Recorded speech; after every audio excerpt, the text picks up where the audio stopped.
Hello সবাইকে। So এইচএসসির পদার্থবিজ্ঞান প্রথম পত্রের আমরা হচ্ছে সিকিউ অংশটা নিয়ে এখন দেখব। যতগুলা ক খ এবং গ ঘ কী টাইপের আসবে, তো সেটাও কিন্তু আমরা হচ্ছে এই ক্লাসের মাধ্যমেই শেষ করে ফেলবো। কারণ ক এবং খ কিন্তু খুবই খুবই ইম্পর্ট্যান্ট। তুমি যখন সৃজনশীল অ্যান্সার করতে যাবা, ধরো কথার কথা তুমি ভেক্টর চ্যাপ্টার অ্যান্সার করতে গেছো, বাট তুমি দেখবা ক এবং খতে তারা চাইলে কিন্তু যে কোনো চ্যাপ্টার থেকেই ক এবং খ দিতে পারে। সো তোমার কিন্তু প্রতিটা চ্যাপ্টারের ক এবং খ জানতে হবে, প্লাস ক এবং ঘতে কোন টাইপগুলো আসবে তো সেগুলো আমরা দেখব, কোন সূত্র দিয়ে করব সেটাও দেখব। তো আমরা হচ্ছে শুরু করতেছি। যেহেতু আমাদের জ্ঞানমূলক প্রশ্ন অনেকগুলো আছে, এরপর অনুধাবনমূলক প্রশ্ন অনেকগুলো আছে, প্রতিটা চ্যাপ্টার থেকে আমরা দেখার ট্রাই করি। চলো, আচ্ছা, প্রথমেই যদি আমি প্রথম চ্যাপ্টারটাতে যাই, ভৌত জগত পরিমাপ, এই চ্যাপ্টার থেকে কিন্তু জ্ঞানমূলক কোশ্চেন থাকে। যেমন পরিমাপের একক কাকে বলে, এটা আসতে পারে। যেমন ধরো যে স্ট্যান্ডার্ড বা নির্দিষ্ট পরিমাণকে আদর্শ ধরে অন্য কোনো সমজাতীয় রাশির পরিমাপ করা হয় তাকে কিন্তু আমরা বলি হচ্ছে পরিমাপের একক। আচ্ছা, এরপরে হচ্ছে মাত্রা কাকে বলে, এটা খুবই ইম্পর্ট্যান্ট, যে মৌলিক এককগুলোর সূচককে কিন্তু মাত্রা বলে। ভার্নিয়ার ধ্রুবক কি? ভার্নিয়ার ধ্রুবক হচ্ছে প্রধান স্কেলের ক্ষুদ্রতম এক ভাগের চেয়ে ভার্নিয়ার স্কেলের এক ভাগ কতটুকু ছোট তাকে ভার্নিয়ার ধ্রুবক বলে। এরপর আসো, লঘিষ্ঠ গণন কাকে বলে। এটা হচ্ছে স্ক্রু গজ বা অন্য কোনো সূক্ষ্ম পরিমাপক যন্ত্রের বৃত্তাকার স্কেলের মাত্র এক ভাগ ঘুরালে রৈখিক স্কেল বরাবর যতটুকু দূরত্ব অতিক্রম করে তাকে কিন্তু আমরা লঘিষ্ঠ গণন বলতেছি। আচ্ছা, এরপরে আমরা দেখি পিচ কাকে বলে। এটা কিন্তু এই চ্যাপ্টারের জন্য আরেকটা ইম্পর্ট্যান্ট প্রশ্ন।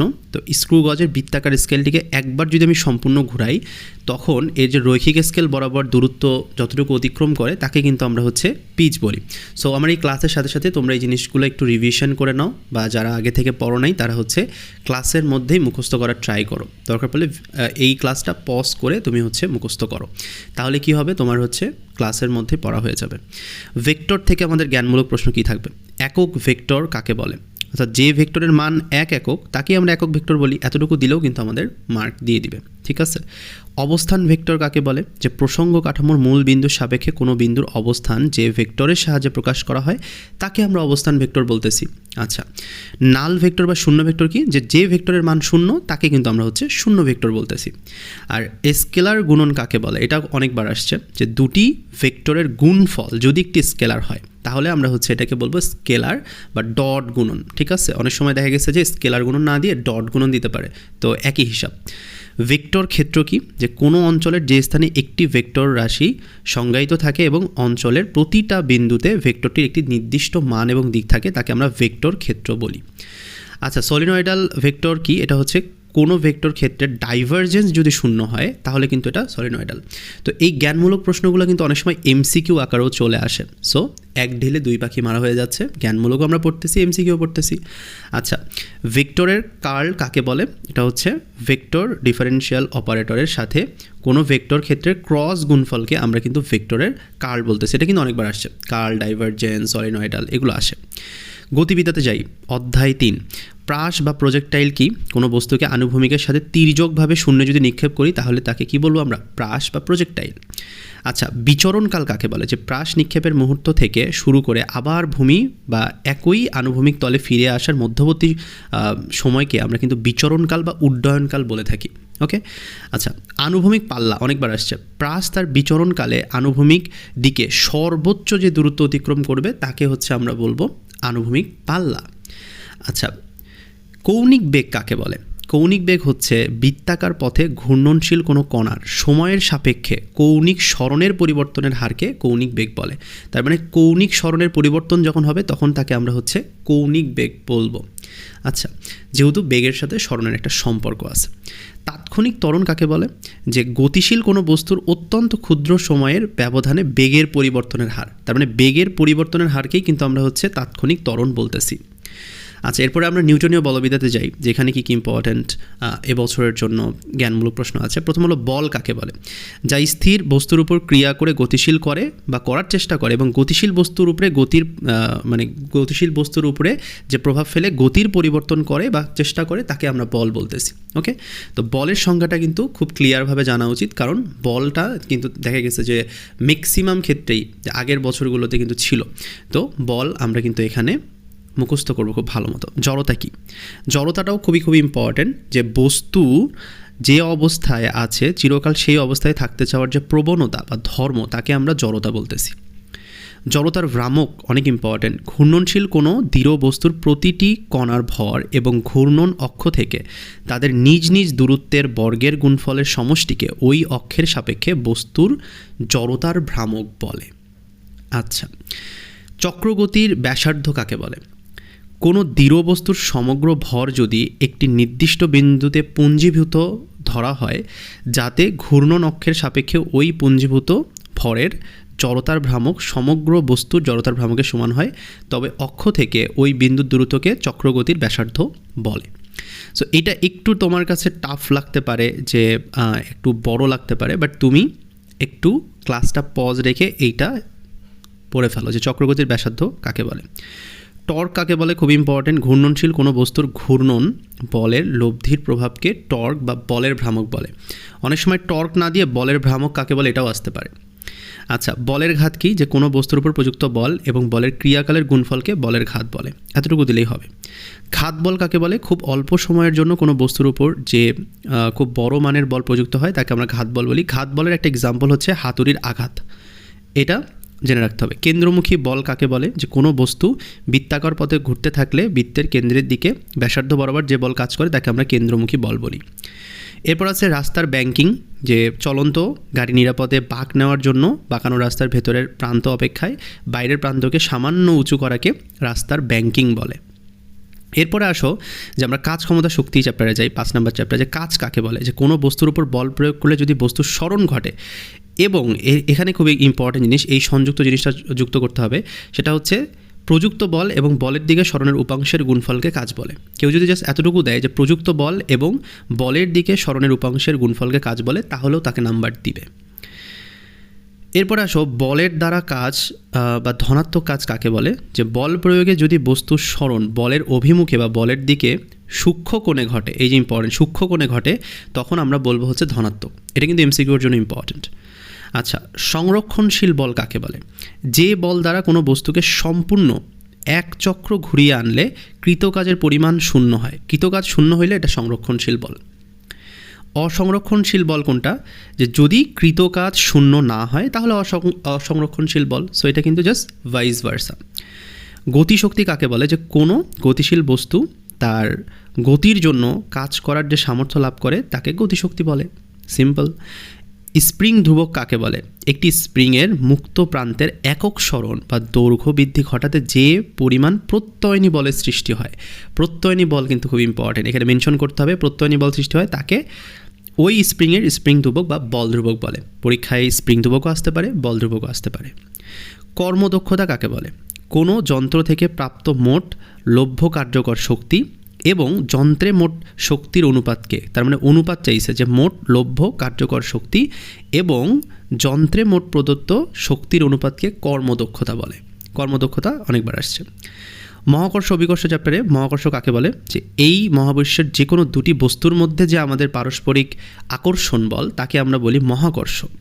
আর অভিকর্ষ কি? যে পৃথিবী এবং মহাবিশ্বের অন্য যে কোনো বস্তুর মধ্যে যে আকর্ষণ তাকে বলি আমরা হচ্ছে অভিকর্ষ। মহাকর্ষীয় ক্ষেত্র কাকে বলে? যে কোনো ভর বা বস্তুর চারপাশে যে অঞ্চল জুড়ে তার মহাকর্ষীয় আকর্ষণ প্রভাব বজায় থাকে তাকে আমরা বলতেছি মহাকর্ষীয় ক্ষেত্র। এরপর আসো মহাকর্ষীয় তীব্রতা বা বিভব কাকে বলে? মহাকর্ষীয় বিভবের যে মহাকর্ষীয় ক্ষেত্রের কোনো বিন্দুতে একক ভরের কোনো বস্তু যদি আমি স্থাপন করি তাহলে সেই যে বল অনুভব করবে তাহলে তখন তাকে আমরা মহাকর্ষীয় তীব্রতা বলবো। তো তীব্রতা মনে রাখবা যে আকর্ষণ বল অনুভব করতে হবে তাহলে তীব্রতা হবে। ওকে, আচ্ছা। এরপর আসো যে মুক্তিবেগ কাকে বলে? খুব ইম্পর্ট্যান্ট, অনেকবার আসছে। সর্বনিম্ন যে বেগে কোনো বস্তুকে খাড়া উপরের দিকে নিক্ষেপ করলে তা ভূপৃষ্ঠে ফিরে আসে না। যদি ফিরে না আসে এবং পৃথিবীর মহাকর্ষীয় ক্ষেত্র পার হয়ে চলে যায় তখন তাকে আমরা মুক্তিবেগ বলবো। মুক্তিবেগ মানে পৃথিবীতে মানে ভূপৃষ্ঠে ফিরে আসবে না। ভূস্থির উপগ্রহ কি? এটা হচ্ছে যে কৃত্রিম উপগ্রহের আবর্তনকাল পৃথিবীর আহ্নিক গতির আবর্তনকালের সমান এবং যা পৃথিবীর সাপেক্ষে আকাশে সর্বদা স্থির মনে হয় তখন তাকে আমরা বলবো ভূস্থির উপগ্রহ। অধ্যায় 7 যাই, পদার্থের গাঠনিক ধর্ম। পীড়ন কাকে বলে? যে বাহ্যিক বলের কারণে বিকৃত কোনো বস্তুর ভেতরে সাম্যাবস্থা পুনরুদ্ধারের জন্য প্রতি একক ক্ষেত্রফলে যে অভ্যন্তরীণ প্রতিরোধী বলের সৃষ্টি হয় তাকে আমরা বলতেছি পীড়ন। ওকে, আর হুকের সূত্রটি কি? স্থিতিস্থাপক সীমার মধ্যে কোনো বস্তুর পীড়ন তার বিকৃতির সমানুপাতিক। এটা খুবই খুবই ইম্পর্ট্যান্ট। ওকে, অনেক সময় দেখা গেছে এটা তুলে দিয়ে বলে যে এই সূত্রটা কার, ঠিক আছে, বা কোন সূত্র থেকে নেয়। পয়সনের অনুপাতটা কি? স্থিতিস্থাপক সীমার মধ্যে কোনো বস্তুর পার্শ্ব বিকৃতি এবং দৈর্ঘ্য বিকৃতির অনুপাত। তারপরে পার্শ্ব বিকৃতি এবং দৈর্ঘ্য বিকৃতি, এই দুটা বিকৃতির অনুপাতকে বলে পয়সনের অনুপাত। পৃষ্ঠটান কাকে বলে? তরলের মুক্ত পৃষ্ঠে একটি সরলরেখা কল্পনা করলে ওই রেখার প্রতি একক দৈর্ঘ্যে লম্বভাবে পৃষ্ঠের সমান্তরালের যে বল কাজ করে তাকে আমরা বলি তরলের পৃষ্ঠটান। আর সান্দ্রতা কাকে বলে? এটা তোমরা জানো যে ধর্মের কারণে কোনো প্রবাহী, যেমন ধরো তরল বা গ্যাস, তার অভ্যন্তরীণ বিভিন্ন স্তরের আপেক্ষিক গতিকে বাধা দেয়। আপেক্ষিক গতিকে বাধা দিলেই সেটা হবে সান্দ্রতা। স্পর্শকোণ তোমরা জানো, স্পর্শকোণ হচ্ছে কঠিন এবং তরলের কঠিন বিন্দু বা স্পর্শ বিন্দু থেকে তরলের অভ্যন্তরে কঠিনের গা ঘেঁষে টানা স্পর্শক। ওকে, এতটুকু দিলেও মার্ক পাওয়া যায়। বা তরলে টানা স্পর্শকের মধ্যবর্তী যে কোণ তাকে আমরা স্পর্শকোণ বলছি। পর্যায়বৃত্ত গতিতে আসি। এখান থেকে ইম্পর্টেন্ট হচ্ছে পর্যায়বৃত্ত গতি কাকে বলে? যে কোনো গতিশীল কণার গতি যদি এমন হয় এটি তার গতিপথের কোনো নির্দিষ্ট বিন্দুকে নির্দিষ্ট সময় পরপর একই দিকে অতিক্রম করে, তখন আমরা কিন্তু এটাকে পর্যায়বৃত্ত গতি বলতেছি, মানে রিপিট হতে হবে, তখন তাকে আমরা বলি হচ্ছে পর্যায়বৃত্ত গতি। সরল দোলন গতি কাকে বলে? যদি কোনো কণার ত্বরণ তার সাম্যাবস্থান থেকে সরণের সমানুপাতিক এবং সর্বদা সাম্যাবস্থান অভিমুখী হয়, তখন তাকে আমরা বলছি সরল দোলন গতি। এবার আসো সেকেন্ড দোলক কাকে বলে? এটা অনেক ইম্পর্টেন্ট। যে দোলকের দোলনকাল মাত্র 2 সেকেন্ড তাকেই আমরা বলতেছি সেকেন্ড দোলক। আর আরেকটা জিনিস জেনে রাখো, যদি বলে অর্ধ দোলনকাল তখন আমরা কিন্তু এটা বলবো হচ্ছে 1 সেকেন্ড। তার মানে সেকেন্ড দোলক হবে 2 সেকেন্ড আর অর্ধ দোলনকাল বা একদিকের দোলন হবে 1 সেকেন্ড। এরপরে আমরা হচ্ছে আরেকটা চ্যাপ্টার দেখবো, সেটা হচ্ছে তরঙ্গ, 9 নম্বর চ্যাপ্টার, যেটা বিট কি। এটা ইম্পর্টেন্ট যে কম্পাঙ্কের সামান্য পার্থক্য বিশিষ্ট সমান বা প্রায় সমান বিস্তারের দুটি শব্দ তরঙ্গ একই সময় একই সরল রেখা বরাবর একই দিকে সঞ্চালিত হতে থাকে। এদের উপরিপাতনের ফলে শব্দের তীব্রতার যে পর্যায়ক্রমিক হ্রাস বা বৃদ্ধি ঘটে তাকে আমরা বলতেছি বিট। আর তরঙ্গমুখ কাকে বলে? যে কোনো তরঙ্গের উপরস্থ যে রেখা বা তল বরাবর সবগুলো কণা সমদশা সম্পন্ন থাকে তাকে কিন্তু আমরা বলতেছি তরঙ্গের তরঙ্গমুখ। সুর কি? এটা ইম্পর্টেন্ট। একটি মাত্র কম্পাঙ্ক বিশিষ্ট উৎস থেকে শব্দ নির্গত হওয়াকে সুর বলে। আর যান্ত্রিক তরঙ্গ কি? তরল বা গ্যাসীয় বা কঠিন মাধ্যমে তরঙ্গের যে উদ্ভব ঘটবে তাকে আমরা বলি হচ্ছে যান্ত্রিক তরঙ্গ। আদি দশা কাকে বলে? কোনো একটি কম্পনের বা কম্পমান বস্তু যে দশা নিয়ে কম্পন শুরু করে সেটাকে আমরা বলি আদি দশা, মানে একদম শুরুর জিনিসটা। আর তরঙ্গ শীর্ষ কাকে বলে? যে আর তরঙ্গের ক্ষেত্রে এর ধনাত্মক দিকে দেখা গেছে এক তরঙ্গ দৈর্ঘ্যের সর্বাধিক সর্বাধিক সরণের বিন্দুকে আমরা বলতেছি হচ্ছে তরঙ্গ শীর্ষ, একদম উপরে উঠবে। আর অগ্রগামী তরঙ্গ কাকে বলে? যে যখন কোনো তরঙ্গ বিস্তৃত মাধ্যমের মধ্য দিয়ে ক্রমাগত অগ্রসর হতে থাকে তখন আমরা বলি এটাকে অগ্রগামী তরঙ্গ। এখান থেকে ডেসিবেলটা পড়ে নিবা, কারণ ডেসিবেল দুটি শব্দের মধ্যে যদি একটি তীব্রতা দেখা গেছে 1001 গুণ বা 1.259 গুণ হয় তবে এটার তীব্রতার লেভেল হচ্ছে 0.1 বেল বা 1 ডেসিবেল। এটা কিন্তু আসে। ডেসিবেল কি? অনুনাদ কি? এটা ইম্পর্টেন্ট। এটা দেখবা যে কোনো বস্তুর উপর আরোপিত পর্যায়বৃত্ত স্পন্দনের কম্পাঙ্ক বস্তুটির স্বাভাবিক কম্পাঙ্কের সমান হইলে বস্তুটি সর্বোচ্চ বিস্তারে কম্পিত হয়, এটাকে অনুনাদ বলা হয়। শব্দের তীব্রতা লেভেল কাকে বলে? যে কোনো শব্দের তীব্রতা ও প্রমাণ তীব্রতার অনুপাতের লগারিদমকে, এই যে ইম্পর্টেন্ট, লগারিদমকে আমরা বলতেছি তীব্রতা লেভেল। প্রমাণ তীব্রতা কাকে বলে? যে 1000 হার্টজ কম্পাঙ্ক বিশিষ্ট দেখা গেছে যে তীব্রতাকে আমরা বলতেছি প্রমাণ তীব্রতা। প্রমাণ তীব্রতা অনেক ইম্পর্টেন্ট এবং এই মানটাও অনেক বেশি ইম্পর্টেন্ট, ঠিক আছে। আচ্ছা, স্থির তরঙ্গ কাকে বলে? কোনো মাধ্যমের একটি সীমিত অংশে পরস্পর বিপরীতমুখী সমান বিস্তার ও তরঙ্গ দৈর্ঘ্যের দুটি অগ্রগামী তরঙ্গ একে অপরের উপর আপতিত হলে যে নতুন তরঙ্গ সৃষ্টি হয় তাকে আমরা বলতেছি স্থির তরঙ্গ। আদর্শ গ্যাসে যাই 10 নম্বর চ্যাপ্টারে। এখানে কোশ্চেন হচ্ছে পরম শূন্য তাপমাত্রা কাকে বলে?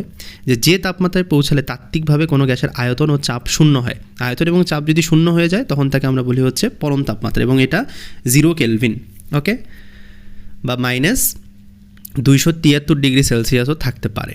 এটা যদি এমসিকিউতে থাকে তাহলে এভাবে দিবা। শিশিরাঙ্ক কাকে বলে? কোনো নির্দিষ্ট তাপমাত্রায় কোনো নির্দিষ্ট আয়তনের বায়ু তার ভেতরে উপস্থিত জলীয় বাষ্প দ্বারা যদি সম্পূর্ণ সম্পৃক্ত হয়, এই যে সম্পৃক্ত ওয়ার্ডটা মনে রাখবা, যদি জলীয় বাষ্প দ্বারা সম্পৃক্ত হবে তখন তাকে আমরা শিশিরাঙ্ক বলবো। এরপরে যদি আমি অনুধাবনমূলক প্রশ্নে যাই, অনুধাবনমূলক প্রশ্নগুলো তোমরা একটু দেখে নিবা যে কী কী আছে। যেমন ভৌত জগত পরিমাপ থেকে আছে যে একক ও মাত্রার মধ্যে মূল যে পার্থক্য সেটা লিখো। এই যে দেখো এখানে দেয়া আছে, ক্লাসটা পজ করে এটা দেখে নিতে পারো, অথবা তুমি চাইলে এটার পিডিএফটা পড়ে ফেলতে পারো। আমি পিডিএফটা আমাদের গ্রুপে দিয়ে দিব। কোনো রাশির পরিমাপে ত্রুটি বলতে কী বোঝায়? ওকে, এটা দেখে নিবা। তারপর ভেক্টরে যাই। ভেক্টরে হচ্ছে দুটি ভেক্টরের ডট গুণফল 0 হলে তারা পরস্পর লম্ব হয়। তো এখানে কিন্তু তোমাদের হচ্ছে যে এই দেখো এখানে কিন্তু থিটার মান দেওয়া আছে, থিটা যদি 90 ডিগ্রি হয় তাহলে হচ্ছে এটা পরস্পর লম্ব। বৃষ্টির দিনে ছাতা সামনের দিকে বাঁকা করে ধরতে হয় কেন? ব্যাখ্যা করো। এটা ইম্পর্টেন্ট, এটা দেখে নাও। তারপর লন রোলার টানা সহজ নাকি ঠেলা সহজ? এটাও খুবই ইম্পর্টেন্ট। এখানে এই যে একটা সূত্র আছে, এই সূত্রটা দিয়ে তোমাকে কিন্তু এটা প্রুফ করতে হবে যে কোনটা সহজ। অবশ্যই লন রোলার কিন্তু টানাটা সহজ, ঠিক আছে, ঠেলার থেকে। ওকে, কোনো ভেক্টরের কার্ল 0 হলে তাৎপর্য কী? সো এটা ইম্পর্টেন্ট, এটা দেখে নাও। এরপরে হচ্ছে নদী পার হওয়ার ক্ষেত্রে সর্বনিম্ন সময়ে এবং সর্বনিম্ন দূরত্বে পার হওয়ার দুটি শর্ত আছে। তো এই যে শর্তটা আমি দিয়ে দিয়েছি, এখান থেকে দেখে নিতে হবে। আচ্ছা, গতিবিদ্যা থেকে আসতে পারে, প্রাসের গতিপথ প্যারাবোলা বা পরাবৃত্তাকার হয় কেন? এটা খুব ইম্পর্ট্যান্ট। এরপর বন্দুক থেকে গুলি ছুড়লে বন্দুকটি পিছনের দিকে ধাক্কা দেয় কেন? এটা কিন্তু হচ্ছে ভরবেগের সংরক্ষণশীলতার যে নীতি সেই অনুযায়ী তোমাকে ব্যাখ্যা করতে হবে। কোনো বস্তুর বেগ 0 হলে ত্বরণ থাকতে পারে, এটার উদাহরণ দাও। সো এখানে তোমরা হচ্ছে উদাহরণ দিবা। এরপর হচ্ছে চলন্ত বাস হঠাৎ ব্রেক করলে যাত্রীরা সামনের দিকে ঝুঁকে পড়েন কেন? অবশ্যই এটা কিন্তু জড়তার কারণে হয়, ঠিক আছে, গতি জড়তার কারণে। নিউটনীয় বলবিদ্যাতে আসি। তো এখানে হচ্ছে ক্রিকেট ফিল্ডার ক্যাচ ধরার সময় হাত পিছনের দিকে টেনে নেয় কেন? এটা তোমাদেরকে পড়তে হবে, এটা আসতে পারে। সো এটা নিউটনের দ্বিতীয় সূত্র অনুযায়ী তোমরা হচ্ছে এটা দিবা। এরপর জড়তার ভ্রামক এবং ভরের মধ্যে তুলনামূলক আলোচনা করতে হবে, এই প্রশ্নটা আসতে পারে। সো এটা দেখবা। এরপরে ভারী চাকা বা ইঞ্জিনে ব্যবহার হয় কেন? মানে ফ্লাই হুইল বা ভারী চাকা ইঞ্জিনে কেন ব্যবহার করা হচ্ছে? সো ওইটা হচ্ছে আমরা দেখব একটু, কারণ এটা আসতে পারে। যেহেতু ফ্লাই হুইলের ভর বেশি এবং ব্যাসার্ধ বড়, এই কারণে কিন্তু জড়তার ভ্রামক অত্যন্ত বেশি থাকে, ঠিক আছে, এই কারণে ইউজ করা হয়। কাদা লাগা সাইকেলের চাকা ঘুরলে কাদা চাকার স্পর্শক বরাবর ছিটকে যায় কেন? এটা ইম্পর্ট্যান্ট। এরপর বাঁকানো রাস্তায় রেল লাইন বা পিচের রাস্তা একপাশে ঢালু করা হয় কেন? অবভিয়াসলি এখানে ব্যাংকিং কোন কাজ করে? এই যে ব্যাংকিং বা ঢালু করা থাকলে গাড়ির ওজনের উপাংশ এবং অবিলম্ব প্রতিক্রিয়ার লম্ব থেকে প্রয়োজনীয় কেন্দ্রমুখী বল পাওয়ায় গাড়ি কিন্তু উল্টে যায় না, এই কারণেই বেসিক্যালি ইউজ করা হয় এটা। কেন্দ্রমুখী বল দ্বারা কোনো কাজ হয় না, এটা কেন হয় না সেটা দেখে নাও। কারণ এখানে হচ্ছে দেখা গেছে যে আমার এই যে W = Fs cos θ, এটা দিয়ে কিন্তু আমরা এটা প্রকাশ করতে পারি। কাজ ক্ষমতা শক্তিতে যাই। ঘর্ষণ বলকে অসংরক্ষণশীল বলা হয় কেন?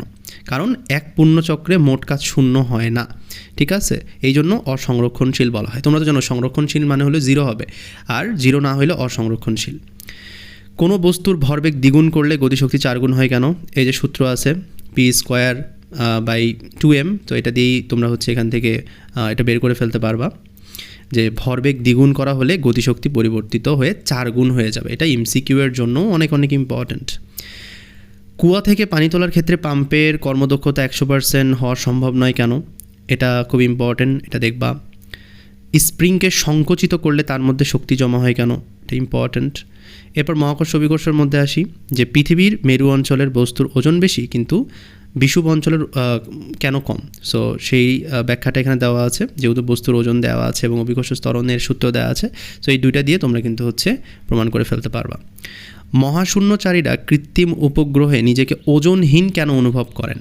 সো এই প্রশ্নটারও কিন্তু অ্যান্সার আমরা দিতে পারি যে মানুষের ওজন অনুভূতির কারণ হলো মেঝের প্রতিক্রিয়া বল 0 হওয়ায় মহাশূন্যচারী নিজেকে ওজনহীন মনে করেন। মহাশূন্যে কোনো বস্তুকে ছেড়ে দিলে সেটি নিচে পড়ে যায় না কেন? সো সেটাও তোমাদেরকে একটু দেখতে হবে। এরপরে হচ্ছে পৃথিবীর কেন্দ্রে কোনো বস্তুর ওজন 0 হয় না কেন? এখানেও কিন্তু আমরা বলতে পারি যে এই যে সূত্র দিয়ে যে বস্তুর ওজন এবং কেন্দ্রে জি এর মান তাই পৃথিবীর কেন্দ্রে কোনো বস্তুর ওজন কিন্তু শূন্য হয় না। মুক্তিবেগ বস্তুর নিক্ষেপণ কোণের উপর নির্ভর করে, এটা ব্যাখ্যা করো। তারপর হচ্ছে পদার্থের গাঠনিক ধর্মে আসি। ইস্পাত ও রাবারের মধ্যে কোনটি বেশি স্থিতিস্থাপক? এখানে অবশ্যই ইস্পাত কিন্তু বেশি স্থিতিস্থাপক হবে। তাপমাত্রা বৃদ্ধি পেলে তরল ও গ্যাসের সান্দ্রতার কী পরিবর্তন ঘটে? যে এই সংঘর্ষ বৃদ্ধির কারণে গ্যাসের সান্দ্রতা তাপমাত্রা বাড়লে উল্টো বৃদ্ধি পায়। ঠিক আছে, আচ্ছা। বৃষ্টির ফোঁটা মেঘ থেকে অনেক উঁচুতে তৈরি হলেও ভূপৃষ্ঠে পড়ার সময় আমাদের গায়ে জোরে আঘাত করে না কেন? এটা ব্যাখ্যা করতে হবে। ঠিক আছে, আচ্ছা। কাঁচ নলকে পানিতে ডুবালে পানির উপরে ওঠে কিন্তু পারদে ডুবালে নিচে নেমে যায় কেন? এটা দেখবা, কারণ এখানে হচ্ছে একটু কোণের ব্যাপার স্যাপার আছে। এরপর হলো পানির ওপর কর্পূর দিলে তা ইতস্তত ছোটাছুটি কেন করে? এটার পিছনে রিজন হচ্ছে পৃষ্ঠটানের অসমতার কারণে। আচ্ছা, উত্তাল সমুদ্রে তেল ঢাললে সমুদ্র শান্ত হয় কেন? এটাও একটু দেখবা, এখান থেকেও কোয়েশ্চেন আসার সম্ভাবনা বেশি। পর্যায়বৃত্ত গতিতে আসি। পাহাড়ের চূড়ায় সেকেন্ড দোলক ধীর হয়ে যায় কেন? এখানে তোমরা এই যে সেকেন্ড দোলকের দোলনকালের সূত্র দিয়ে তোমরা কিন্তু এটা বের করে ফেলতে পারবা। শীতকালে দোলক ঘড়ি দ্রুত চলে কিন্তু গ্রীষ্মকালে কেন ধীরে চলে? এটা এই যে টি সমানুপাতিক √L দিয়ে কিন্তু আমরা প্রমাণ করতে পারি যে গ্রীষ্মকালে উল্টো তাপীয় প্রসারণের কারণে কিন্তু যেহেতু দৈর্ঘ্য বৃদ্ধি পায়, এর কারণে দোলনকাল বাড়ে এবং ঘড়িটি স্লো চলে। আচ্ছা, একটি সরল দোলকের ববটি ফাঁকা করে পানি দ্বারা পূর্ণ করা হলো, নিচে একটি ছিদ্র করে দিলে দোলনকালের কী পরিবর্তন হয়? সেটা একটু দেখবা। যে পানি পড়া শেষ হয়ে ববটি যখন পরিপূর্ণভাবে খালি হয়ে যায় তখন ভরকেন্দ্র আবার আগের জায়গায় ফিরে আসে এবং দোলনকাল কমে পূর্বের অবস্থায় কিন্তু ফিরে যায়। ওকে, এবার আমরা হচ্ছে 9 নম্বর চ্যাপ্টারটা একটু দেখি। তরঙ্গ, যে অনুনাদ একটি বিশেষ ধরনের আরোপিত কম্পন ব্যাখ্যা করো। সো এখানে তোমরা এটা দেখে নাও, দরকার পড়লে ক্লাসটা পজ রেখে এই কোশ্চেনের অ্যান্সারটা দেখো, কারণ এটা খুব ইম্পর্ট্যান্ট। এরপর হচ্ছে স্থির তরঙ্গের নিস্পন্দ বিন্দুতে শক্তি শূন্য হয় কেন? এই যে মোট শক্তির এই সূত্র দিয়ে তোমরা কিন্তু এখানে প্রমাণ করে ফেলতে পারবা।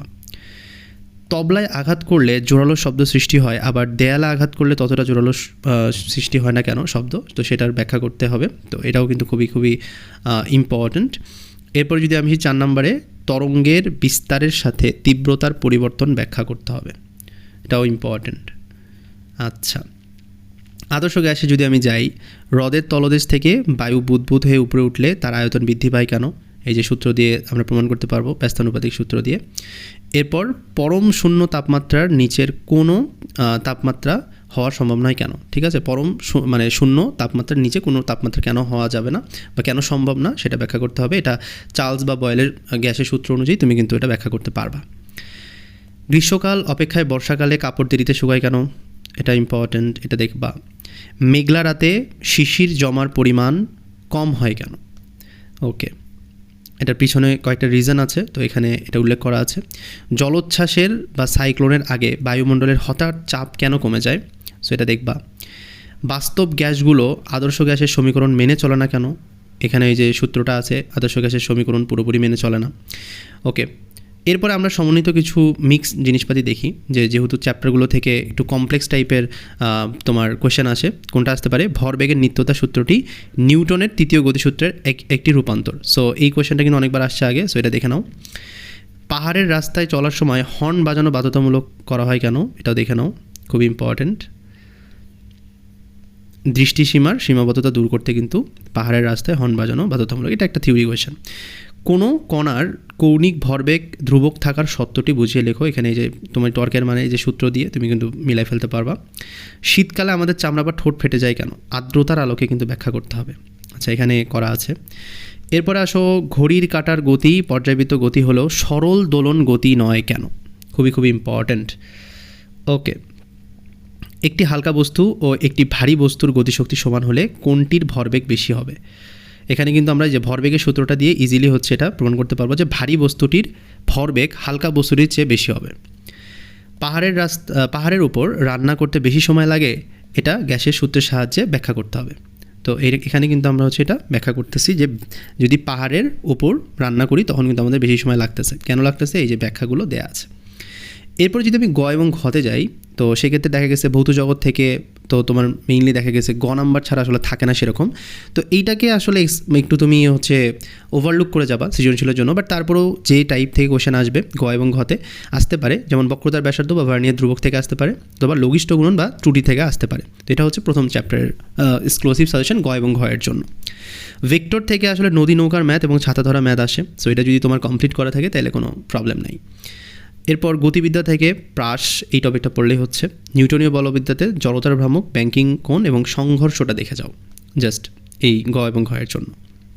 কাজ ক্ষমতা শক্তি থেকে কর্মদক্ষতা এবং কুয়ার ম্যাথ খুবই খুবই ইম্পর্ট্যান্ট, এবং শক্তির সংরক্ষণশীলতার নীতি এটা ঘ নাম্বারে থাকার সম্ভাবনা বেশি, আর এটা গ নাম্বারে থাকার সম্ভাবনা বেশি। আর কৃতকাজ নির্ণয়ও থাকতে পারে খ নাম্বারে। ওকে, এরপরে হচ্ছে যদি আমি যাই মহাকর্ষ অভিকর্ষের মধ্যে মুক্তিবেগ, কৃত্রিম উপগ্রহ এবং অভিকর্ষ মান নির্ণয়, এই টপিকগুলো দেখলেই হয়ে যাচ্ছে। গাঠনিক ধর্ম থেকে দেখবা হচ্ছে ইয়ং এবং পয়সনের অনুপাত, এটা কতে আসতে পারে, এবং সান্দ্রবল বা প্রান্তবেগ গ ঘ দুইটাতেই আসতে পারে। এরপরে যদি আমি বলি পর্যায়বৃত্ত গতিতে জাস্ট পড়বার সরল দোলক এবং সরল ছন্দিত স্পন্দন যে রাশি নির্ণয়, সেই যে রাশিগুলো বের করতে হয় ওইটা পড়লে হয়ে যাচ্ছে।